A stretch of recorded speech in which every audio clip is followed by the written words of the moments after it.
Hi everyone, this is my first art review. It's about the koi brush pens that I've tried during my Inktober month and that I've tried everything to like this. Honestly, like I've tried them in any possible way, like simple, etching, water, you'll see.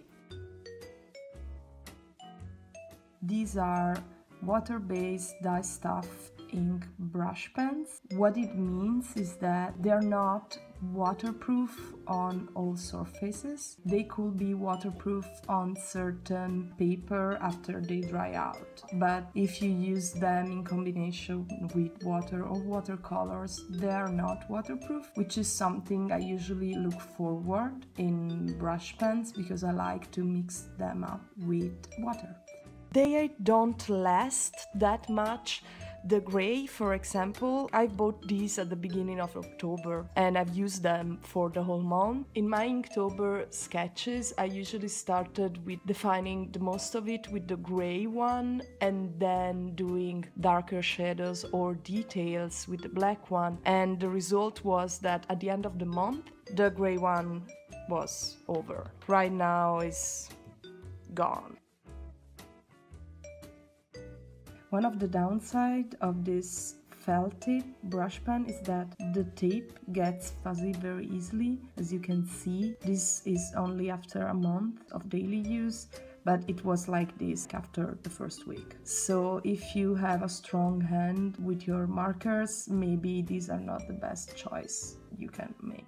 The tip is not that flexible. You see, it's not that flexible, it's quite sturdy. So what happens is that, you see, it's fuzzy. Another thing I've noticed is that when you overlap it, you can still clearly see lines. Even if you go right away, this way, you see that there are lines. Even when you work fast or with the wet ink on paper, you see a lot of lines, which could be part of the aesthetic of your drawing, but if you don't like that, maybe you should go for a different kind of brush pen. About using them with water. I've done several experiments. When you use them with water, basically what happens is that it melts, but it separates in different colors in a very psychedelic way. This is my last Inktober one. It's 2 layers of melted ink. You really can see all the purple and yellow and all other stuff coming out from the ink. It's not just grayish or bluish like other water-soluble inks. And it's an effect that, you know, it could be interesting. This fluorescent thing could be interesting. It is interesting, but when it first happened, I was like, what is happening? It's like when you use alcohol-based markers, then they leave this kind of purpley yellowish halos. But this is water-based, so I don't really know why it's acting that way. So how I usually use them, I'm using now the black one. Is there a number? I don't think so. And a water brush. This is a Kuretake water brush. What I usually do is use the brush pen to do the main line work. And I'm drawing feet again because I've experimented with those during my Inktober and most of my Inktober work was on hands and feet. So I thought I would just, you know, keep the feeling.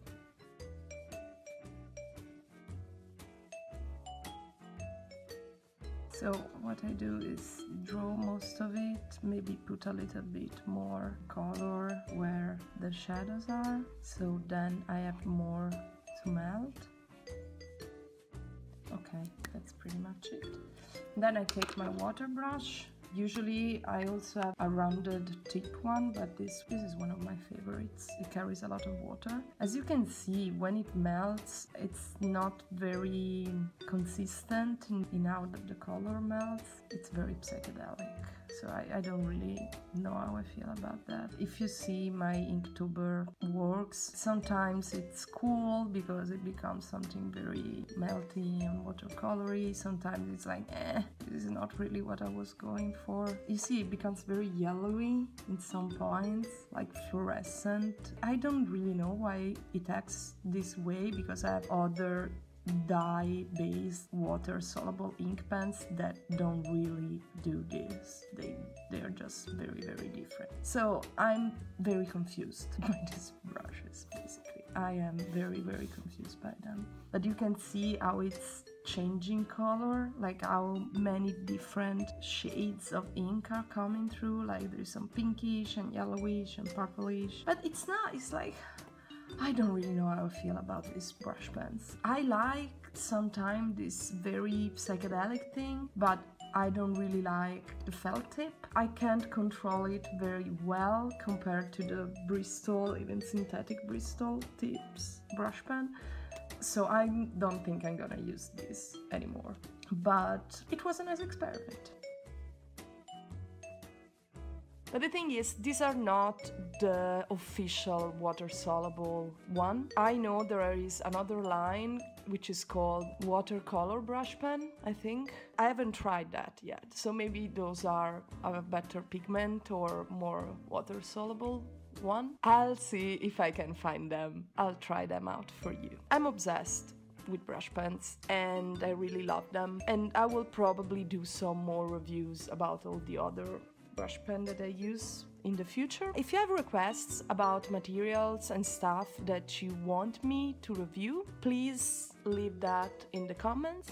And I really try to find a way to like these brush pens, but I don't. I really don't. Because I think the point is that I'm not a comic book artist or an illustrator. I'm an analogical fine art artist, and it's like, I'm not the demographic for this product. It doesn't follow the flow of my hand as I want it. And then they dry up super fast, like the gray one. At the end of the month of the daily Inktober drawing was already gone, over, finished. So this was my review about the Koi coloring brush pen. I hope you enjoyed it. This art review was possible because of my patrons that are so cool and are supporting me, and we reached our first goal. The first goal was to be able to buy new materials every month and do art reviews about them. So thank you, patrons! I'll see you in my next review. And in my next videos I'm planning to do more and try to do tutorials and vlogs and stuff. I don't know, I'm learning right now literally how to film and edit and do all of this, but it's exciting. I like it a lot. So see you in the next one, and thank you for watching, and subscribe!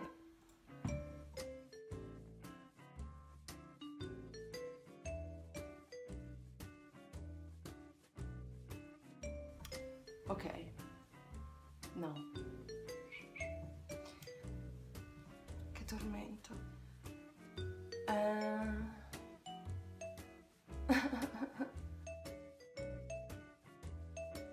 I just touched this to focus on it. Oh my god.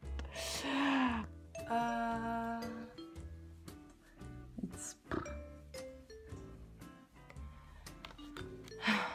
yeah. We'll see how it goes. Whatever.